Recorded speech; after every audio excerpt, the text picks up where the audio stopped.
There is a question that tens of millions of Americans face every single year, and most of them get it wrong. The question is, when should you turn on your Social Security? And the tool most people use to answer it is called break-even analysis. You've probably heard of it. For years, it was the go-to method. The Social Security Administration even had a break-even calculator directly on their official website. Then they removed it. Not because the math was wrong, because they were watching people use it to make genuinely bad decisions. Decisions that cost them tens of thousands, in some cases over $200,000, over the course of their retirement. There are as many as 700 different Social Security filing strategies that can be evaluated for any individual situation. 700. And the basic break-even calculator accounts for almost none of that complexity. It gives you a clean answer to an incomplete question. And a clean answer to an incomplete question is one of the most dangerous things in personal finance. Today, I'm going to show you exactly why. I'll walk through the real numbers behind the three main filing strategies: age 62, full retirement age around 67, and age 70. I'll show you how changing just two assumptions can swing the optimal decision by over $246,000. And I'll give you the 7 specific situations where filing early actually makes sense, because sometimes it genuinely does. This is not a simple topic, but by the end of this video, you'll understand it better than most people who've been retired for years. My name is Marcus, and I spend a lot of time breaking down how major financial systems actually work. The mechanics, the math, the places where conventional wisdom leads people in the wrong direction. If you're new here, hit that subscribe button and turn on notifications. I put out this kind of breakdown every week. And if this video gives you clarity on a decision you've been sitting with, hit the like button. It helps more people find this content. Quick note before we get into it. Nothing in this video is financial advice. Social Security decisions are complex and personal. Use this as a framework for your own thinking and work with a qualified professional for your specific situation. To make this real, I'm going to use a hypothetical person I'll call Professor Pat. Here are the assumptions. Pat's final year of earnings for Social Security purposes is $90,000, about half of the current wage cap. We're looking at Pat's individual benefit only for now, not a spouse's. I'll explain shortly why that omission is one of the most expensive mistakes people make in this analysis. We're also starting with zero COLA, zero cost of living adjustments, exactly the way the traditional break-even analysis was run. I'll show you what happens when we change that assumption in a moment because it changes everything. And we need a life expectancy assumption. According to the 2024 Social Security Trustees Report, average life expectancy at birth is 79. But if you've already reached age 62, when you're typically making this decision, your life expectancy is 84. That's 22 more years from the moment you're deciding when to file.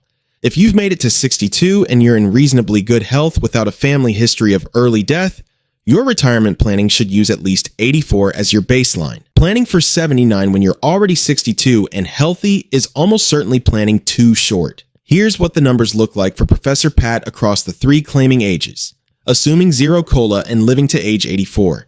So the basic break-even analysis says, file at 62, collect the most money. At 84, filing at 62 generates approximately $615,000 in total Social Security income. That's the highest number. End of analysis, right? Wrong. And this is exactly why the Social Security Administration took their break-even calculator off the website. Here's what the basic break-even misses. Variable 1, life expectancy. Just change that one number. Reduce life expectancy from 84 to 81. 3 years, and the math flips. Filing at full retirement age becomes the better scenario. Reduce it by 6 years to 78, and filing at 62 versus filing at FRA becomes almost exactly equal. The optimal strategy at a 78-year life expectancy is actually filing at 65, a number the break-even calculator doesn't even offer. 3 years of life expectancy uncertainty completely reverses the conclusion, and none of us know which side of that uncertainty we're on. Variable 2, COLA, cost of living adjustments. The traditional break-even analysis sets COLA to 0, but Social Security benefits receive annual cost of living adjustments tied to inflation. And here's the mathematical reality most people don't think about. COLA is applied as a percentage of your current benefit. A larger benefit receives a larger dollar. Increase every single year. If you delay filing and receive $3,966 per month instead of $2,238, every 1% COLA gives you $39.66 more per month versus $22.38. That gap compounds year after year for potentially 2 decades. This is compound growth applied to Social Security income, and it dramatically favors delayed filing. Now, let's rerun Professor Pat's numbers with realistic COLA assumptions. $246,000. That is not a rounding error. That is a decade of retirement income for many people, and the basic break-even analysis tells you none of it. And we still haven't touched the biggest variable of all, the spouse. If you have a spouse eligible for benefits, their own or a spousal benefit based on your record, a coordinated filing strategy is categorically different from a single-person analysis. Analyzing only your own benefit in isolation is not just incomplete.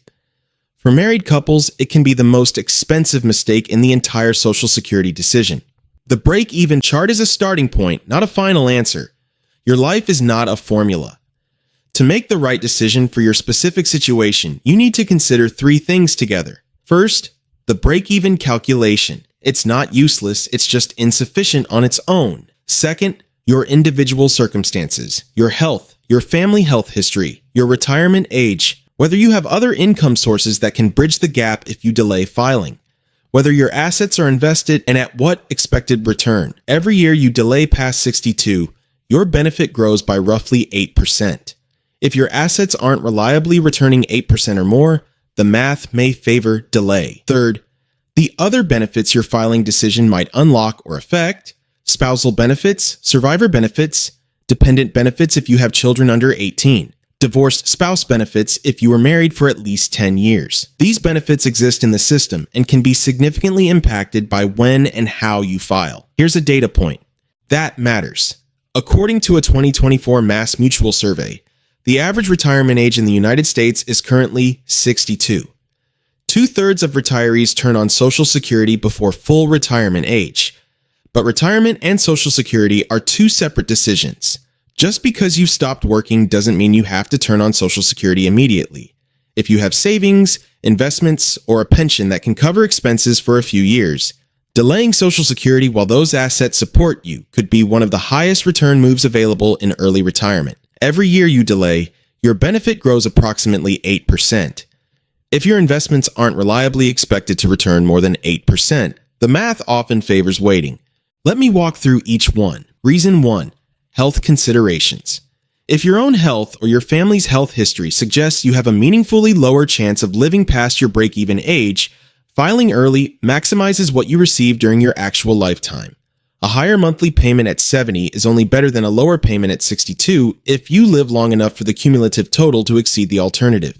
If the honest assessment of your health says that's unlikely, waiting sacrifices real money for a benefit you may never fully collect. Making financial decisions based on realistic rather than optimistic health assumptions is not pessimism. It's accuracy. Reason 2, quality of life in early retirement. The years between 62 and 70 are not the same as the years between 75 and 85. Physically, cognitively, energetically. Early retirement years are frequently when people have the most capacity to travel, pursue what matters to them, and actually live the retirement they planned. Some people make a deliberate choice to take a lower monthly benefit in exchange for more money during the years when they can most fully use it. This trade-off is valid. Particularly for people who are single or don't have dependents relying on their benefit amount, the quality of life argument for early filing is real and worth taking seriously. There's also an investment angle. If you file at 62 and keep other savings invested rather than drawing them down, those savings continue compounding. Depending on market conditions and your portfolio's expected return, this can produce better outcomes than delaying Social Security while drawing down invested assets. Reason 3. Unlocking family benefits. If you have a spouse, dependent children, or other family members who can only access benefits once you file, filing early may unlock significant additional household income. Spousal benefits can provide up to 50% of your full retirement age benefit for a qualifying spouse. If your spouse didn't work long enough to qualify for their own benefit or has a significantly lower benefit than yours, the spousal benefit can be substantial. and they cannot access it until you file. Important nuance. Filing early reduces your monthly benefit, which also reduces the maximum spousal benefit available. For couples with large earnings disparity, the analysis often comes down to whether the deferred growth of one spouse's benefit would ever exceed 50% of the higher earning spouse's FRA benefit. If it wouldn't, filing earlier may make sense. Reason 4. Higher survivor benefit. The one most people overlook. This is, in my view, one of the most underappreciated reasons to consider early filing, and one of the most important for married couples. When a spouse passes away, the surviving spouse receives the higher of the two Social Security benefits, not both, the higher one. So if you're the lower earning spouse and your partner dies, you stop receiving your own benefit and receive theirs, if theirs is larger. Here's the scenario. Your partner is the higher earner, but has a serious health condition that meaningfully shortens their life expectancy. In this case, filing your own lower benefit early while your partner is still alive makes strong mathematical sense. You collect your own benefit during the period when both of you are living. When your partner passes, you transition to their larger survivor benefit. Timing is everything here. The financial and health dynamics of both spouses need to be evaluated together. But if the higher earning spouse has a shortened life expectancy, this strategy is often close to a no-brainer. Reason 5. Financial market conditions. This one doesn't get discussed enough, and it's genuinely counterintuitive. If you're in early retirement, drawing down your portfolio to fund expenses, and the market experiences a major decline, think 2008, think the dot-com bust. Selling investments at depressed. Prices locks in losses and reduces the capital available for the recovery. Turning on Social Security early in that situation gives you an income stream that stops the drawdown. You buy time for investments to recover without being forced to sell at the bottom. Alternatively, if you haven't started Social Security, you're not drawing down your portfolio, and the market crashes, you could turn on Social Security early and invest that income stream directly into the depressed market, buying assets at 40% to 50% below recent prices, funded by Social Security income you otherwise would have left dormant. Neither is a guaranteed strategy, but they illustrate why the filing decision exists in the context of a broader financial picture, not just lifetime Social Security maximization in isolation. Reason 6. Managing provisional income and taxes. Provisional income is the IRS calculation that determines how much of your Social Security benefit is subject to federal income tax. Currently, up to 85% of your Social Security benefit can be taxable if your provisional income exceeds certain thresholds. The planning opportunity, if you're currently in a period of low or no provisional income, tired, living on savings, minimal taxable earnings, but significant income sources are coming in the future, required minimum distribution starting at age 73, pension payments, annuity income. Filing now could allow you to collect Social Security during the low income window with minimal or zero federal tax on those benefits. Once the higher income sources kick in, more of your Social Security becomes taxable. Filing earlier captures years of tax-advantaged benefit before that window closes. This is the kind of analysis that genuinely benefits from working with a professional who understands both Social Security and retirement income planning. Reason 7. Financial necessity. Sometimes the answer is simply this: you need the money. Life doesn't always follow that plan. Medical expenses that weren't budgeted. A family member who needs support. Savings that didn't accumulate the way they were supposed to. Economic disruptions. Social Security exists as a safety net.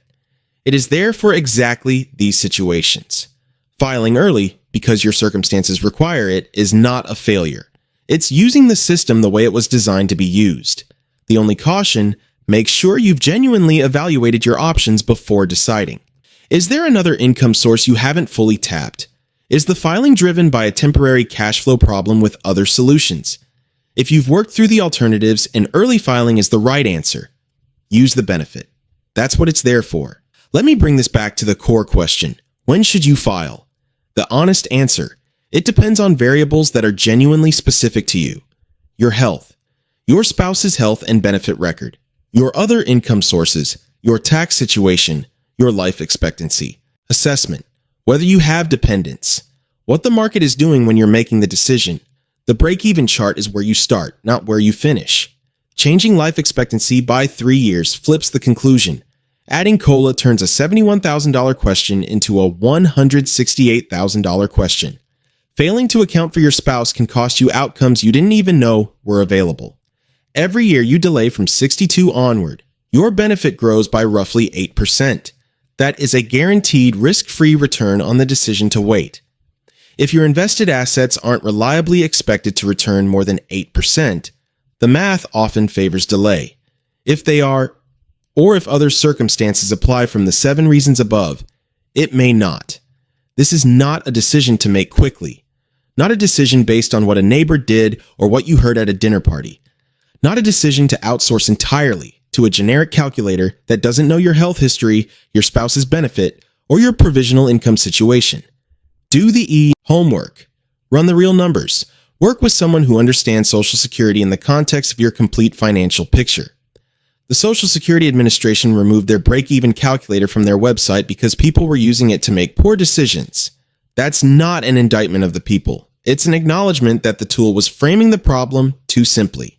The right question isn't, at what age do I collect the most lifetime Social Security income, assuming I live to exactly 84 and COLA is 0? The right question is, given my health, my spouse's situation, my other income, my tax exposure, my retirement timeline, and the market environment, what filing strategy produces the best overall outcome for my household? That question has up to 700 possible answers. The break-even chart gives you one. Use it as a starting point. Use everything I've walked through today to build a complete picture. Personal finance is personal. What's right for someone else might not be right for you. And for a decision that can swing $246,000 in either direction based on just 2 variables, that distinction matters more than almost any other financial choice you'll make. If this breakdown gave you a clearer picture of a decision you've been thinking about, hit that like button and subscribe because this is what I do every week. Drop a comment and tell me, what age are you thinking about filing?